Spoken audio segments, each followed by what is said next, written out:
The big demonstrations show that people are very, very wound up. I mean, the Iraq War was one of the biggest political crises since the Second World War in British society.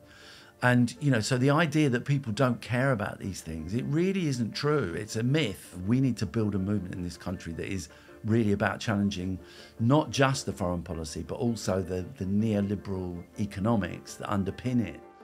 Welcome to The Big Picture, a show about the past, the present, and the future. My name is Mohammed Hassan, and today we sit down with British political activist, author, and the deputy chair of the Stop the War Coalition, Chris Nineham. Nineham has for decades been on the front lines of anti-war demonstrations in the UK, working alongside figures such as Jeremy Corbyn and Tariq Ali. He was instrumental in organising the historic march against the invasion of Iraq in 2003, often dubbed the biggest protest in UK history. The ill-fated invasion and the UK's deeply unpopular role in it would help bring about the end of Prime Minister Tony Blair's career, something that Nineham wrote a book about, The People versus Tony Blair. Most recently, he and the Stop the War Coalition have been helping organise the large ceasefire rallies in London and other cities, which have swelled in number as Israel's disastrous war in Gaza continues, drawing hundreds of thousands to the streets every week. On January 13th, just days from now, they're planning on holding their biggest rally yet, a global call to action, hoping to pressure British and other Western officials into forcing Israel to end its war. Will it work? And is protesting an effective way for change?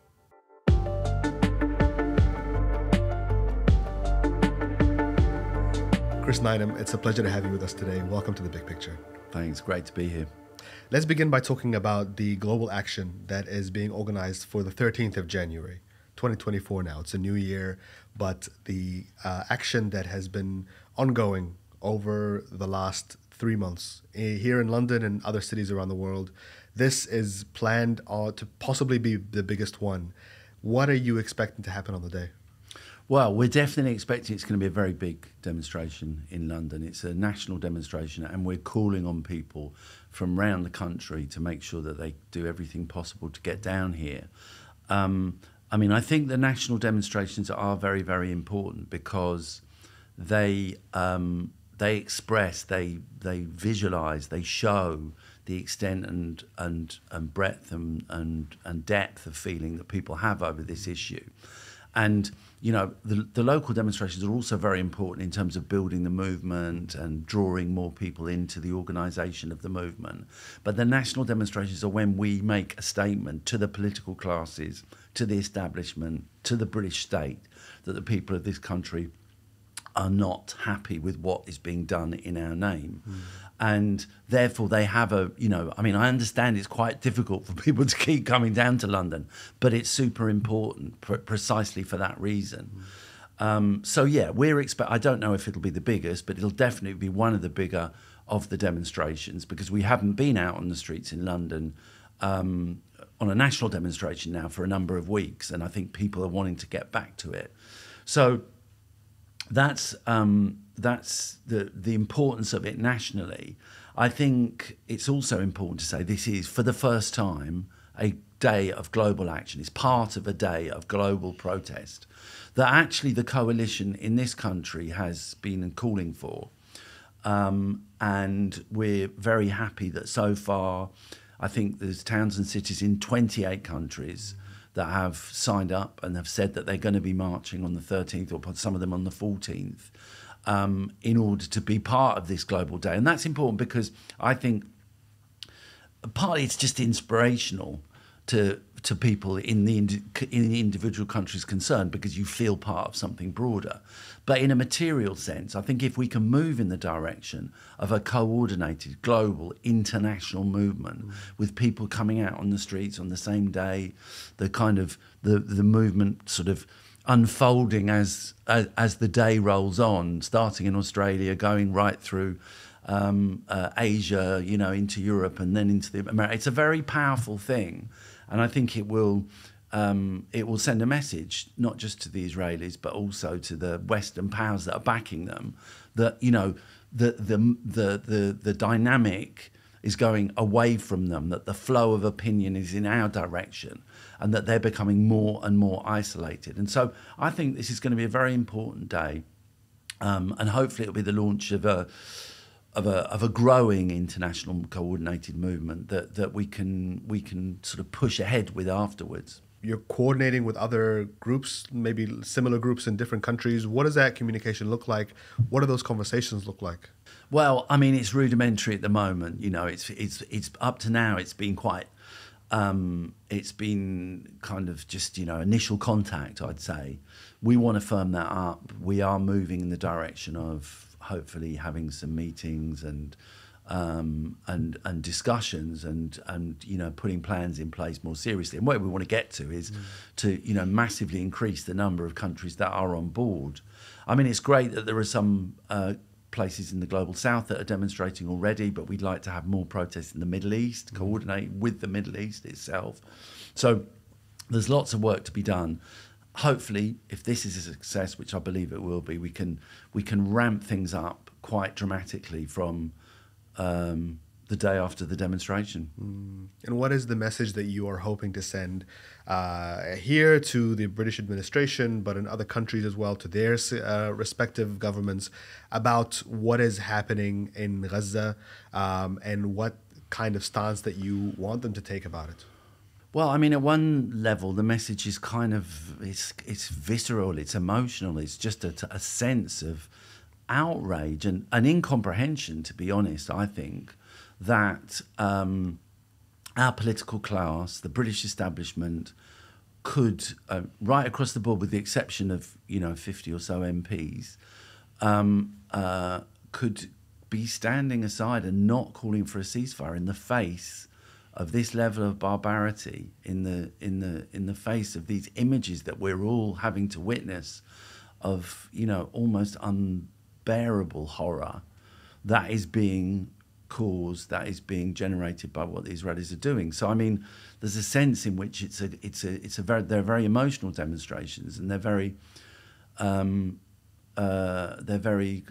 angry in a certain sense. Although there is also, I think anyone who's been on them will agree, there is also a sense of relief, really, that actually, you realise when you're on the demonstrations that you're not alone. You realise that there are huge numbers of people who share your sense of outrage and share your sense of anger. But politically, what we are trying to do is essentially twofold. One is send solidarity to the people of Palestine and make a protest against what the Israelis are doing, that they themselves will hopefully have to register.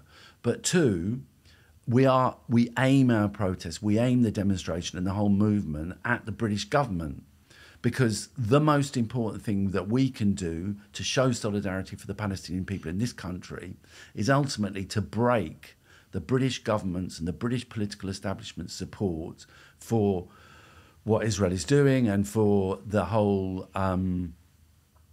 enterprise of the Israeli state.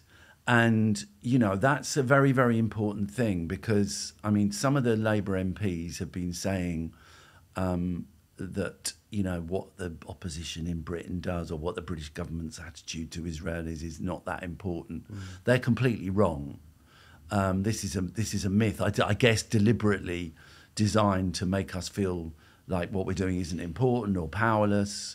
But the fact of the matter is, it does matter a lot what the attitude of the British government is to the Israeli state. It does matter a lot what the attitude of the Labour leadership and the Labour Party is to this question, because Britain is the most loyal, very junior, but nevertheless most loyal partner of the US in global politics. And US support for Israel is absolutely key, not just to the continuation of these horrible attacks on Gaza, but to the continuation of the Israeli state itself.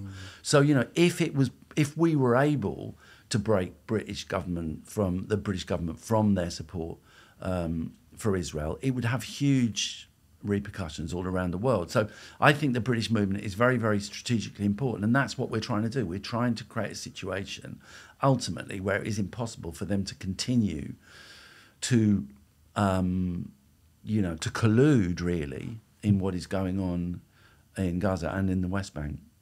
Since October 7th, and there has been weekly protests taking place in London, other cities around the world, other cities in the UK. Apart from that, there's also been, 3 to 4 actions that take place locally every week.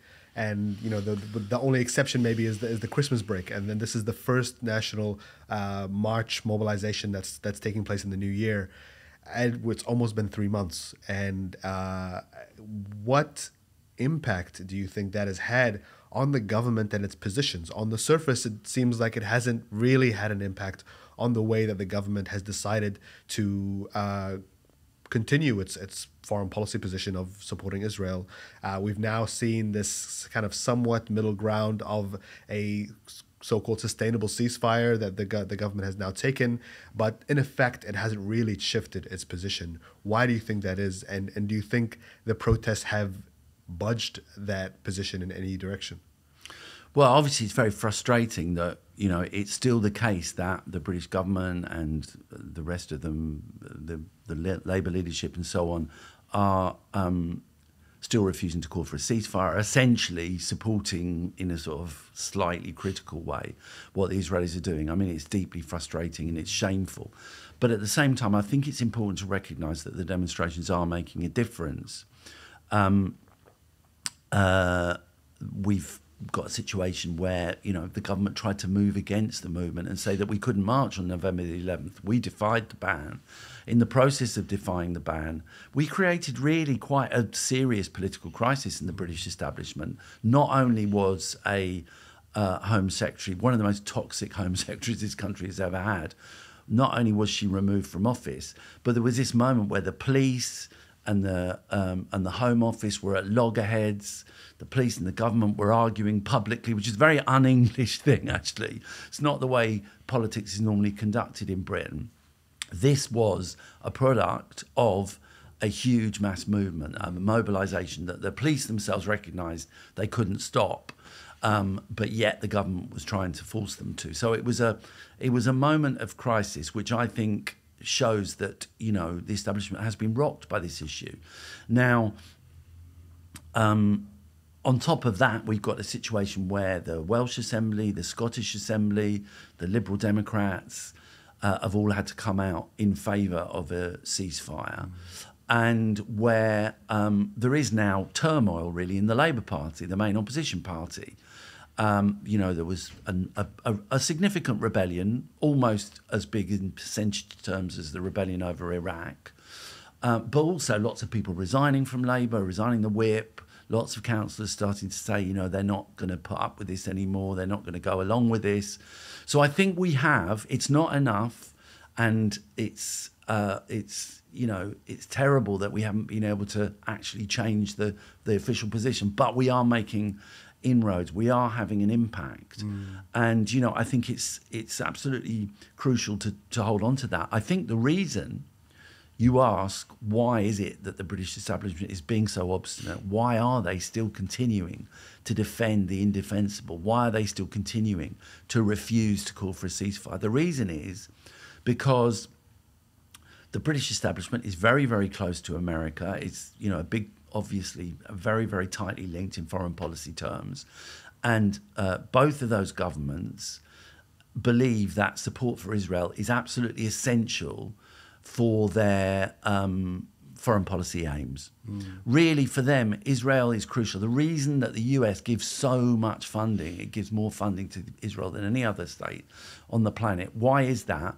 It's because they use Israel, they need Israel to continue to secure their interests in the Middle East, which is an important area for them, mainly because of the oil and gas. It's as cynical and as simple and horrible as that. And that's the reason why they're continuing to take this attitude and they're continuing to take this position. So, that's why breaking them would be so important, but it's also why it's quite a difficult job. It's quite a task. Yeah, and you spoke recently at the Home Affairs Select Committee, and one of the things that you said was that there was a deep democratic deficit in the UK over the ability for British citizens to question and influence the foreign affairs policies of the country. Can you talk about that? Well, I mean, this is something we've been grappling with now for decades, really. Britain regards itself as being an important global player. The British government wants to be running this policy they call Global Britain. They want to have a strong military. They have more direct foreign investment than any other country in Europe, in various different countries around the world. They want to back that up and defend their interests with military power. And, they do this in the most brutal way. And what's happened since really the Iraq invasion is that the British population, the majority of people in Britain, have kind of taken against this policy, have turned against this interventionist, militarised foreign policy in a big way in general. And so you've got this huge tension really over foreign policy in British society, which you saw around Afghanistan, you saw around Iraq, reached a peak over Iraq, led to the demise of Blair, really, the political demise of Blair. And then, funnily enough, I think was quite key in Corbyn's achievement of taking the Labour leadership in 2016. Because, I think there's no way that he would have become the leader of the Labour Party if he hadn't been on the big demonstrations over Iraq in 2003 and hadn't been quite prominent in that. So I think there's an ongoing kind of political contest in Britain between the elites who really think that it's important to spend lots of money on nuclear weapons and lots of money on troops and lots of money on warships and so on, and really pursue their commercial interests around the globe in a tight association with the US. And the majority of people who would rather see the money spent on the NHS or on decent wages for public sector workers or on welfare or, a whole number of different things. And this is, in a sense, one of the absolutely central kind of fault lines in British politics. And you're seeing that play out once more over the question of Palestine. I mean, it's a funny thing, really, and maybe a bit unexpected. But the two biggest demonstrations in British history have both happened in the last 20 years. One was over Iraq and one was on November the 11th recently over Palestine. So foreign policy is a very, very important issue in British politics. And some people on the left, particularly in the Labour Party, like to downplay it and like to suggest that, most ordinary people, so-called, are really just interested in bread and butter politics. They're interested in, the question of housing or whatever. Or wages or welfare or cuts and so on and so forth.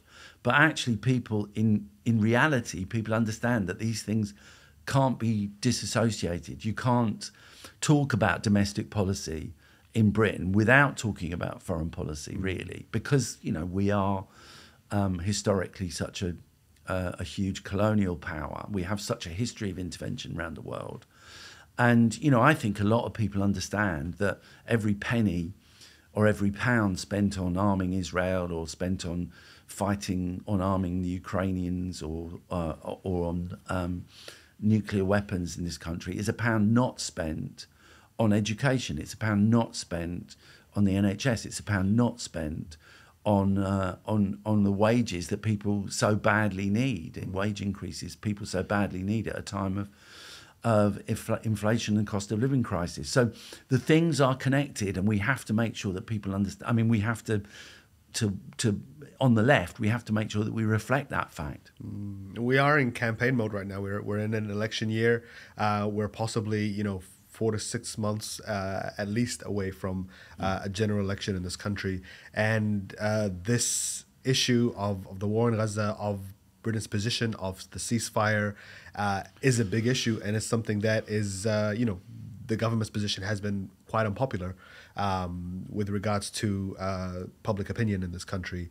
And yet you're seeing almost kind of across the board between the Conservatives and Labour a unanimous position of moving forward with that and not really kind of backtracking on that position.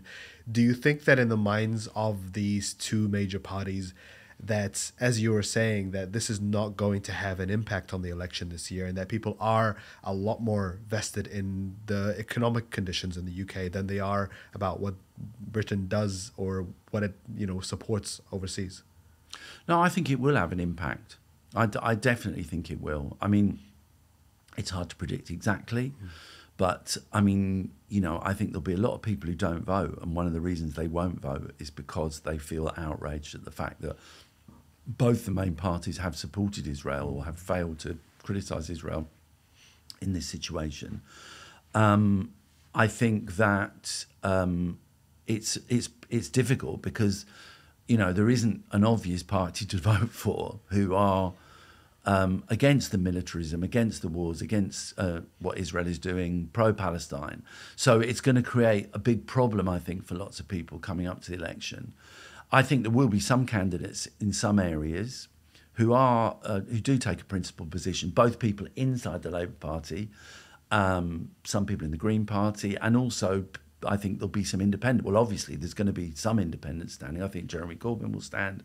I think various other independents will stand on a anti-war and essentially pro-ceasefire ticket.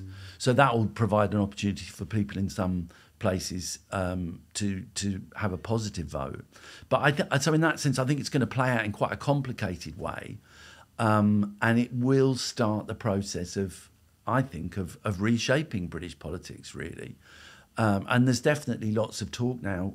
Let's see if it comes to anything, but there's a good deal of talk and a good deal of discussion about new political formations that can reflect some of these ideas, that can reflect the widespread feeling that we shouldn't be involved in these foreign wars, we shouldn't be supporting Israel, we shouldn't be arming Ukraine to the teeth, we shouldn't be risking the possibility of wider wars either in Eastern Europe or in the Middle East, and that we should actually be pumping the money into the things that ordinary people need. So, I can see the beginnings of some quite deep shifts in British politics over the next 6 months or a year. How quickly those things move, it's very hard to tell. What the exact process is, it's impossible to predict. But I think things are starting to shift. You mentioned Jeremy Corbyn as well, and that, we go back to the last election, and there was a lot in the way that Corbyn and the Labour Party under him presented itself as being kind of anti-foreign intervention, anti-imperialist in the way that, trying to reject Britain's history of imperialism and the kind of the modern day impacts of that, and following the almost kind of purge of Corbynism from the party after he was ejected, there was a sense that all of these things were irrelevant to the way that the Labour Party presented itself, and that it had to kind of go back to what things were like under Tony Blair, which is like this reforming of the economy and reforming its relationship to the government, going after the centrist vote a lot more. That is a strategy that, at least in the minds of someone like Sir Keir Starmer, is the best way to go into an election and to kind of return the Labour government to power. Do you think that's a mistake, letting go of the foreign policy aspect of how the Labour Party presents itself? Well, I think in general it's a mistake, because I don't believe that the essential problem for the left is that it's perceived as being too radical or too kind of committed to change and idealistic. I just don't think that's not the essential problem. Really, the problem is that I think there's a widespread feeling that Westminster politics doesn't really reflect people's concerns, that it doesn't deliver for ordinary people, that it's a bunch of fairly elite individuals, many of whom are really quite rich, who are have their own ambitions and are feathering their own nests, really. I think that's much more what people feel about Westminster politics, that it's not, it's out of touch. And the way that the left should or could try and regain the initiative would actually be by being more anti-establishment, by being, more kind of radical and saying that we want to shake things up here. We want to address some of the essential problems that people feel, which is, the housing crisis, the terrible low pay, terrible kind of gig economy, the state of education, the state of schools, the cost of living crisis. All of these things, they need to be addressed and they need to be confronted, really. And I think it's only when they are that people will start to wake up and say, okay, something's happening in Westminster, because at the moment it's a big turnoff. I suspect the turnout at the election will be pretty low. I guess a lot of people will vote just because they want to get rid of the Tories, but no one's got any enthusiasm for this centrist project of Starmerism. It just looks grey, it looks dull, and it looks pretty much like an echo of what the Tories are doing. That's really the truth. And who's that going to inspire? If people want to vote for Tory policies, they're going to vote for the real thing. They're not going to vote for a kind of pale imitation. So I think more radicalism, more imagination, more of a kind of, an approach which is sort of breaking with the consensus would actually be, even in electoral terms, would be more effective. And that includes the question of foreign policy. Because, as I say, there's this kind of, there is this deeply felt kind of attitude in the parts of the left, and certainly in the sort of mainstream of the Labour Party, that, foreign policy is not something people really care about very much. And that if they do, they don't like the kind of Corbyn approach. They don't like the radical anti-militarism that he represented. The truth is, there's not a lot of evidence for that. The big demonstrations show that people are very, very wound up. I mean, the Iraq War was one of the biggest political crises since the Second World War in British society. And, so the idea that people don't care about these things, it really isn't true. It's a myth. So I think, any serious left, any serious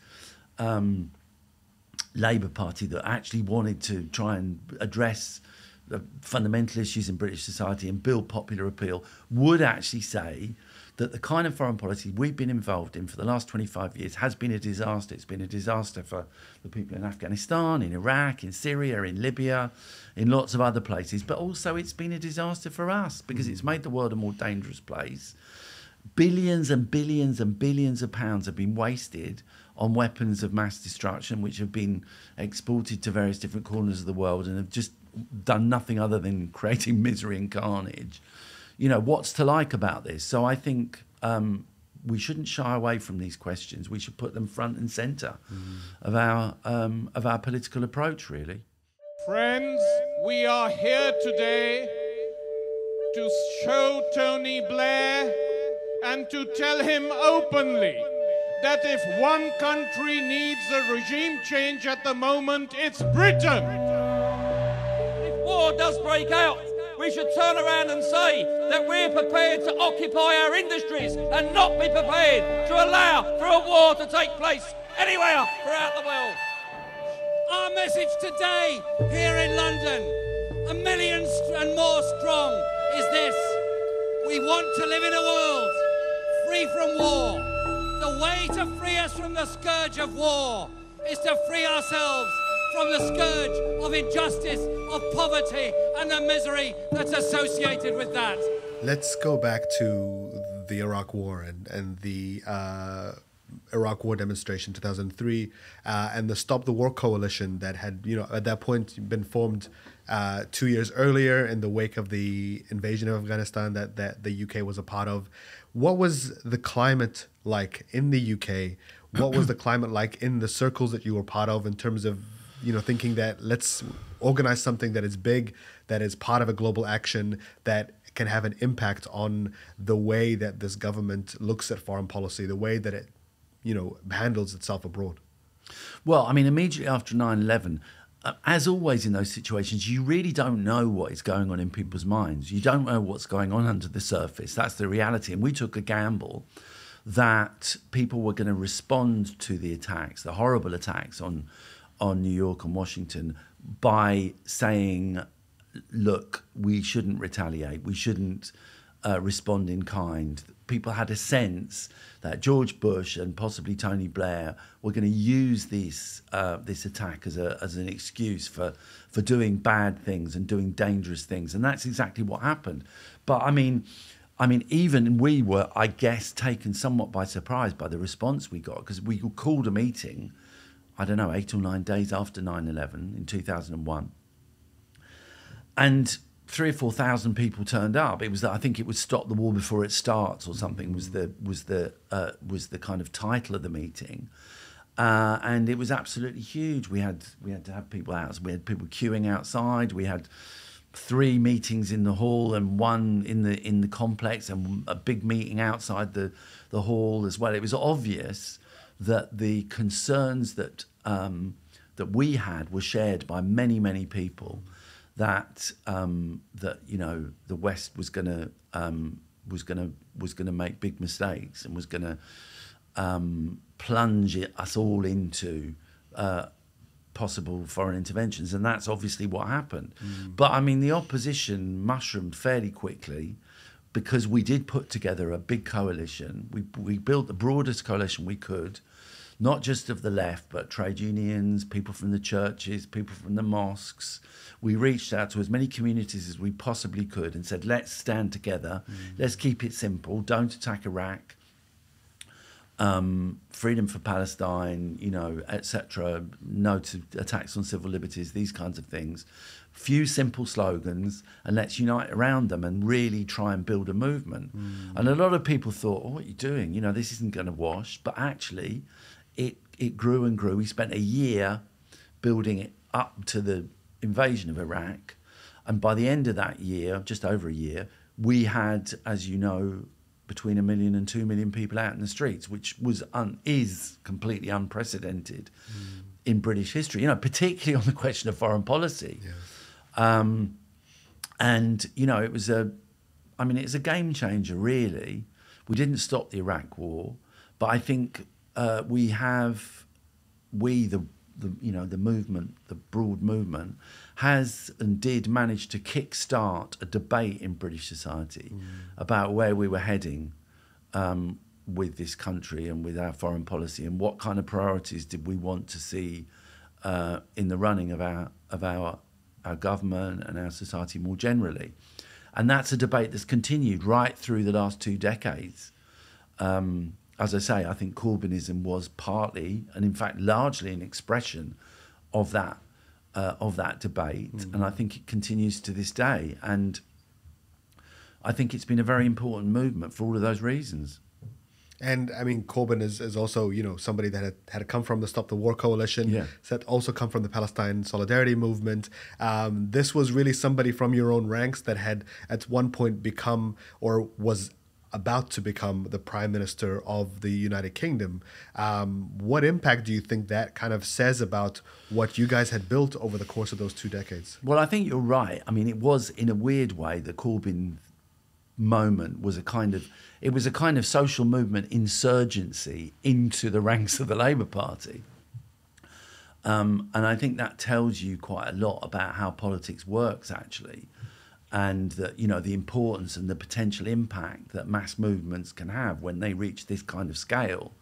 You know, people say, oh, we marched and it made no difference. Actually, we didn't stop the war in Iraq.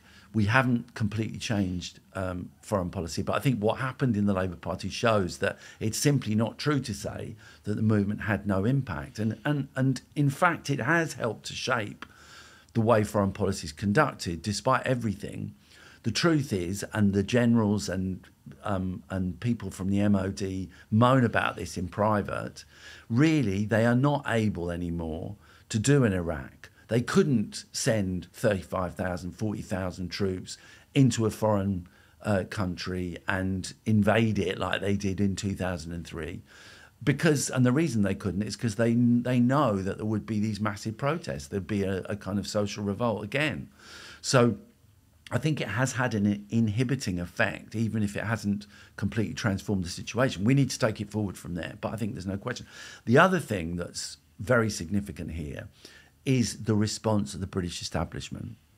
The fact that the right in the Labour Party, in association with the kind of networks around Blair and Mandelson, in association with sections of the media, even, you know, parts of the rest of the state machine in Britain, colluded to systematically destroy the Corbyn project in such a kind of ruthless and organised way, tells you how frightened they were by it. It tells you how serious the threat was, but it also tells you how committed the British state is, the British establishment is, to continuing its kind of militarist, aggressive foreign policy. You know, this is not an optional extra for the British government or the British state. This is central to the whole way it understands itself and the whole way it projects itself around the globe and to its economic policy, global Britain, you know.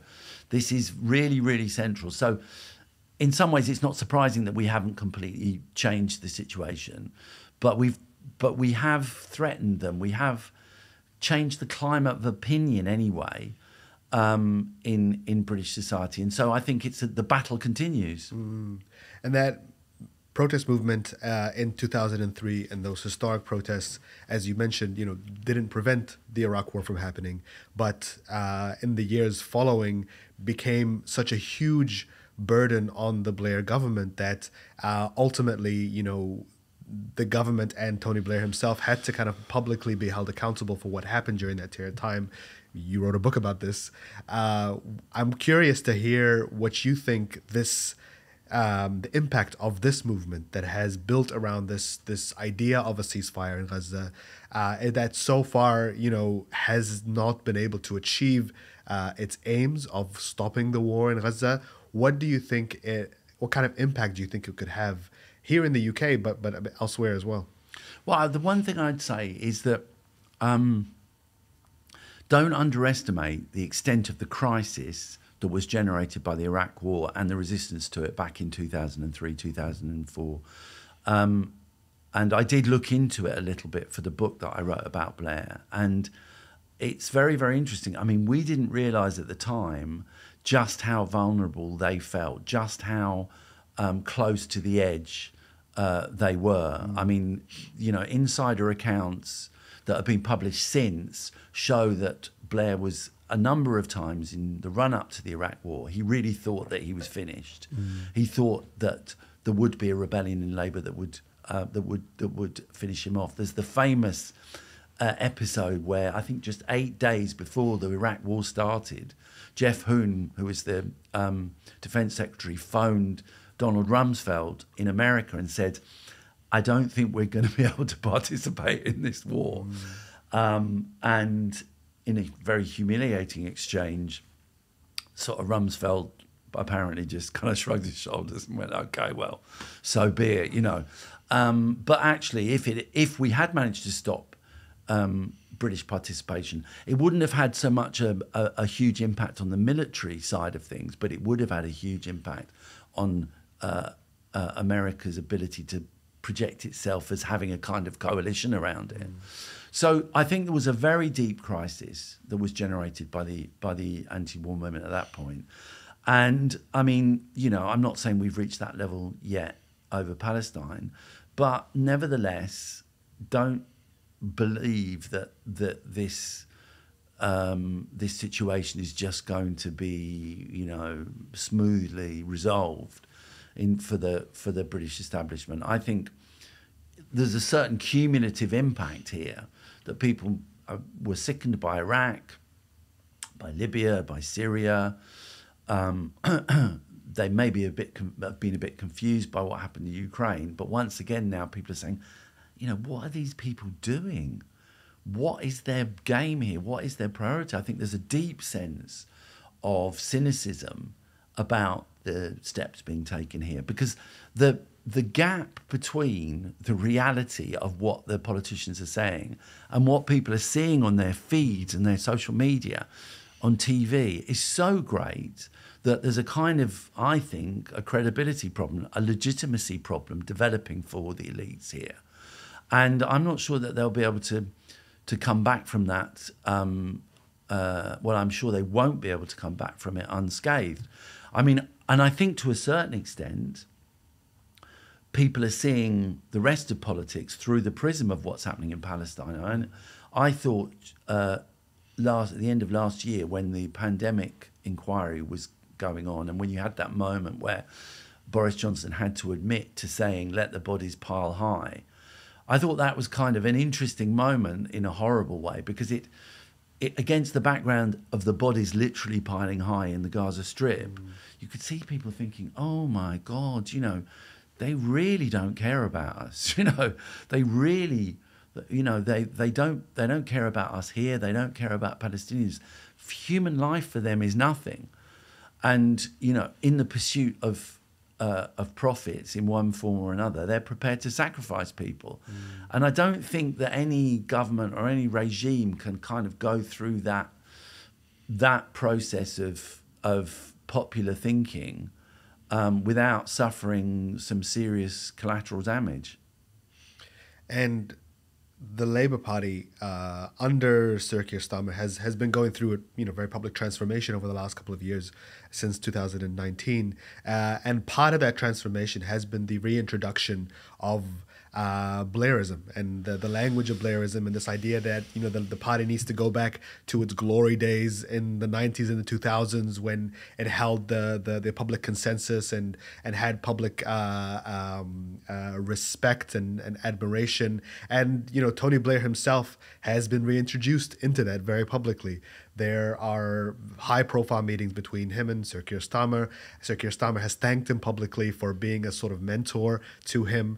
And then, even more recently, there's been talk about Tony Blair coming back as a kind of post-Gaza war advisor or negotiator. And I'm curious, as somebody that, who has a kind of personal relationship with Blairism and what that period of time meant, what you think about that and what you think about the direction that the Labour Party is heading in. Well, I mean, partly I think the process of repetition creates problems for them in itself. There's a certain way in which it's first time tragedy, second time farce, really, because for people of a certain age, we've been there before and we saw what it was like, and it wasn't pleasant, not just in terms of foreign policy, but really I think a lot of people now recognise that what Blairism was about was kind of importing free market ideas into, really quite, radical free market ideas and privatisation and so on into the heart of the Labour Party. And Margaret Thatcher famously said, when asked what was her greatest contribution to politics, she said Tony Blair.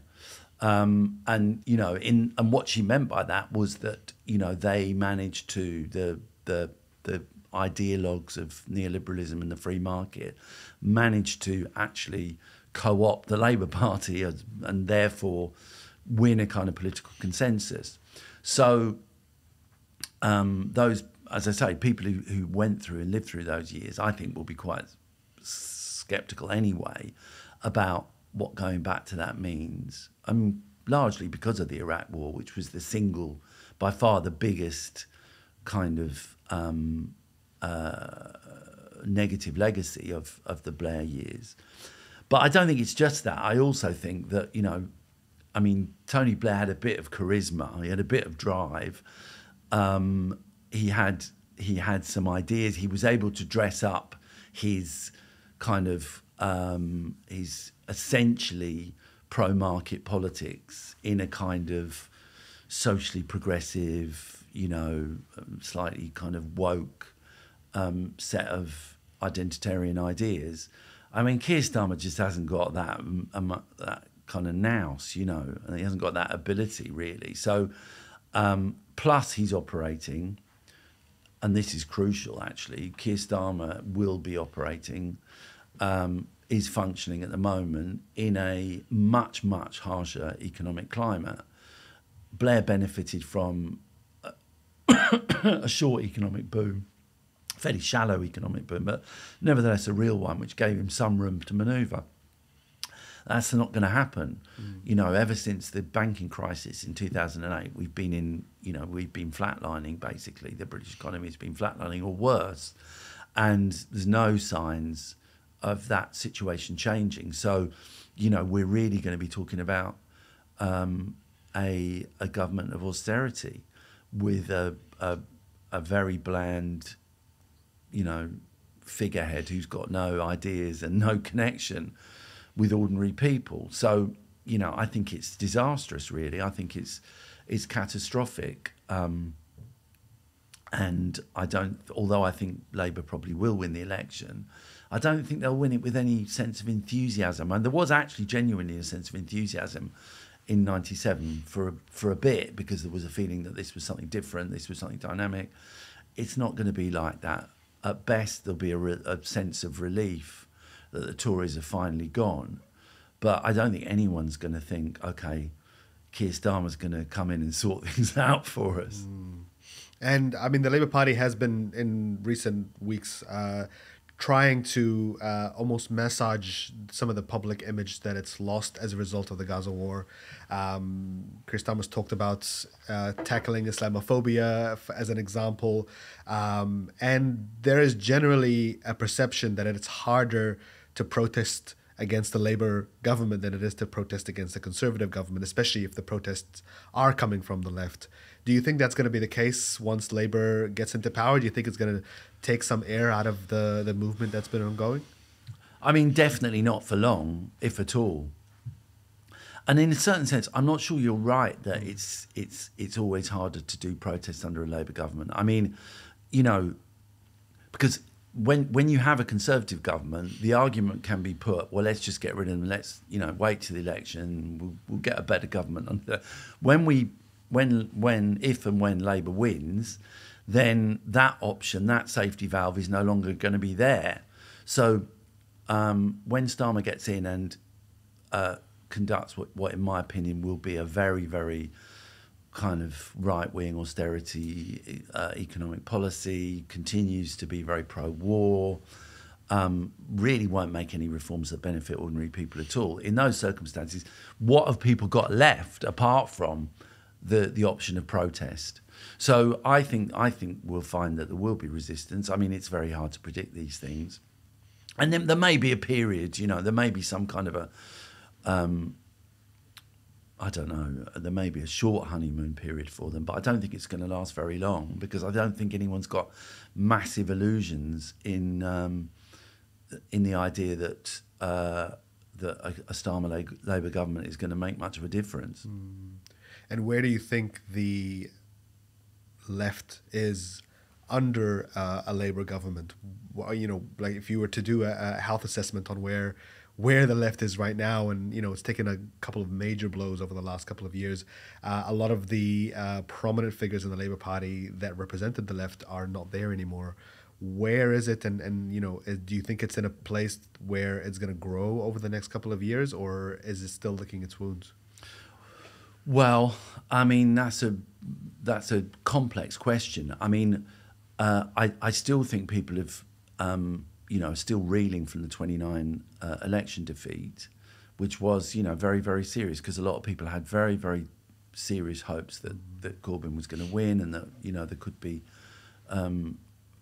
fundamental change through that avenue. Having said that, I guess that what's happening now, in particular the strike wave last year, but also the Palestine protests now, are beginning to overcome that sense of demoralisation and that sense of despair is a strong word, but I think a lot of people were feeling like that, with a sense of powerlessness. And in particular, that's the case. I mean, partly just because of the scale of the demos. I mean, no one can say now that, you know, people can't mobilise, that mass demonstrations can't be built. And also, no one can say really that, you know, A to B demonstrations don't make a difference. When we have defied a ban, got rid of a toxic foreign secretary, humiliated the far right, put the government on the defensive over this question, you know, these demonstrations have made a difference. So I think that process is starting to take place as well, because funnily enough, you know, one of the two main issues that Corbyn was defeated over was anti-Semitism. And really, that's very much connected to the whole question of Palestine. So we've actually pushed back on one of the main kind of fronts that the establishment and the government was fighting against us, and felt they probably thought they'd won this. You know, they probably thought they'd managed to marginalise pro-Palestine feeling. They probably thought that, you know, people would be flying the Israeli flag just as they were flying the Ukrainian flag when this war started after the 7th of October. How wrong they proved to be. That actually what's happened is there's been a huge pushback, there's been a backlash, and part of that backlash, part of the intensity, I believe, of the support for the Palestinians of this country is precisely a kind of revenge for the attacks on Corbyn that were undertaken by the right wing of Labour. So, you know, I think in that sense, any sensible assessment of the situation on the left would be things are looking up, actually, despite the horror of what's going on in Israel. The strike wave was a mixed bag in terms of its outcomes, but it definitely saw a return to collective action in a serious way for the first time in decades. We've now got this huge movement over Palestine, biggest ever movement over Palestine, which is just, you know, keeps coming and coming and coming, is involving huge numbers of people, is winning the battle of ideas in society. Don't forget 75% of the population agree with us on the question of a ceasefire. Huge numbers of young people getting involved with politics. You know, all of this is incredibly positive, and we need to have a kind of realistic but nevertheless optimistic approach to it. We can build stuff out of this. Now, the exact way that happens, we'll wait and see. You know, maybe we need a new left electoral party. That wouldn't be a bad idea. But most importantly, let's build on the movements. Let's keep people in the streets. Let's try and get to a situation where the unions who were fighting over the cost of living crisis last year now are taking a more serious position on Palestine. Let's try and get some of the Palestinian activists involved in the movement over the cost of living crisis, if they're not already. Let's try and, interrelate these different movements and build something really strong that can take on the government, both on the domestic questions and on the foreign policy questions. If we got to that point, we'd be in a very good place, really. Do you think Britain needs a new leftist party at the moment? I mean, you know, I'd welcome it if it happens. I think it would be a good development, because, you know, I do think you can't. I mean, voting for Labour in general is going to be very, very hard, and, you know, clearly the Starmer leadership doesn't represent the aspirations, even the most modest aspirations of working people in this country. So yeah, we do need a new electoral party.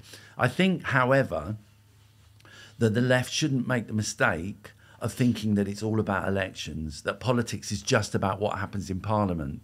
And what the movement last year, the strike movement and the Palestine movement over the last 3 months has shown to me is, once again, is reaffirmed for me, once again, is the importance of mass protest, the importance of demonstrations, the importance of participatory movements. Because they do a lot. They can shift society. They can make things happen. They can change things in a way that takes years through the parliamentary process. And, you know, I don't think politics should just be about ticking a box on a form once every 4 years and choosing between 3 or 4 parties that are often very much in agreement over key issues. That actually politics should be about much more than that. It should be about the streets. It should be about the workplaces. It should be about being in the unions. It should be about campaigning in your community. It should be about actual action and participation in these kind of grassroots movements, because they're the future as far as I'm concerned. And in terms of the future, and in terms of, you mentioned young people, there was a generation of young people that came to age during the protest movement against Iraq. There was a similar generation that came to age in 2008, 2009, again in the caste-led protests, and there is a similar, very visible group of young people that are coming of age in the current climate that we're living in. They're asking questions about what's going on. They're asking questions about the positions their governments have taken, and they're coming to these protests in large numbers. My final question to you, Chris, is that going forward, there's been 3 months of these big protests here in London and other cities around the world. Where does it go from here, and how does someone like yourself and other organizers take this momentum and turn it into a mass movement that could solidify around an idea going forward? Well, I mean, there's a number of aspects to that. We need to keep building the demonstrations. And I think the fact that demonstrations are now beginning to take a kind of coordinated global character is very, very important. And that's something that we should encourage and develop. I think, secondly, we need to diversify the movement.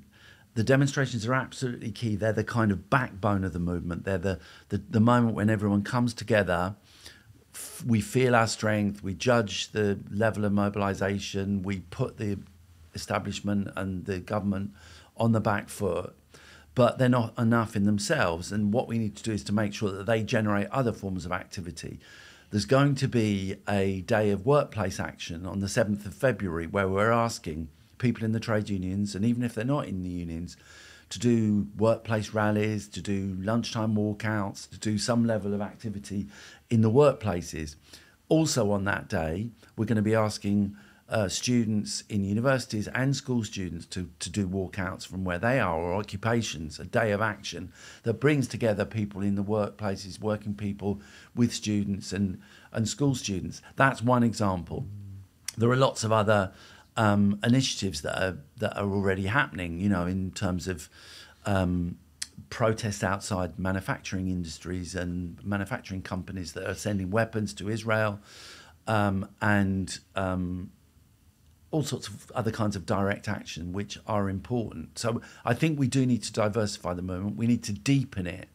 We need to get it into every community, every workplace, every educational establishment, so that it's really beginning to mobilise the majority of people who do support us. And once we get to that kind of social weight, and once we diversify and have these different kinds of actions taking place, then we're in a situation where we can get close to creating a movement that they simply can't ignore. The other sides to it are the political sides. I mean, we've talked a lot about perhaps the need for a political alternative. I think another thing that we're going to announce shortly is a day of lobbying of MPs, where we get people not just to send in an email to their parliamentary representatives, but actually to get down to the surgeries, have a lobby, have a protest, make sure that the maximum pressure is being put on the MPs to listen to the majority, to listen to their constituencies, and to do the decent thing and the humane thing and call for a ceasefire. So that's another aspect to the political campaign. More generally, I would end by saying I think we have to recognise that as we've been discussing, the British establishment's support for Israel is deeply embedded, that it's connected to the wider foreign policy that the Tories and Labour as well, unfortunately, have been pursuing over the last couple of decades, which is essentially an aggressive imperialist policy in the Middle East, in Eastern Europe, over the question of China. So we also need to make sure that the movement, doesn't, while we maximise our pressure, the pressure on what Israel is doing and on our government support for Israel, we also need to understand this movement has got to take on imperialism more generally. It's got to take on the wider aspects of foreign policy and make the connections with the economy and with domestic politics that we were talking about earlier. And the slogan "welfare not warfare," that kind of idea is very, very important, because it begins to encapsulate not just a strong argument against militarism and against these horrible foreign policy that the government's been pursuing, but also about connecting the issues and connecting the question of the cost of living crisis with foreign policy, connecting the economic injustice in this country, the spiralling inequality, with the sort of corporate pursuit of corporate policies globally. So I think we also, at the same time as building the movements on the particular issues, we need to start joining the dots more. And we need to say, you know, we need to build a movement in this country that is really about challenging not just the foreign policy, but also the neoliberal economics that underpin it. And we need to take on both those aspects of the situation. People are fed up with what's going on, you know, in this country. They really are. I mean, rightly, on a whole number of different fronts. You know, the post office scandal, the housing shortage, the state of our services, not just the welfare and the NHS, but the railways and the infrastructure. I mean, this country is in a terrible state, and it's in a terrible state, and people kind of know this because of the kind of governments and the economic and political policies they've been pursuing over the last 25 years. There has to be a change, and the left needs to be quite confidently now saying, we've got to fight tooth and nail to make sure that change happens. Chris Nineham, it's been an absolute pleasure. Thank you so much for being with us today. Thanks for inviting me.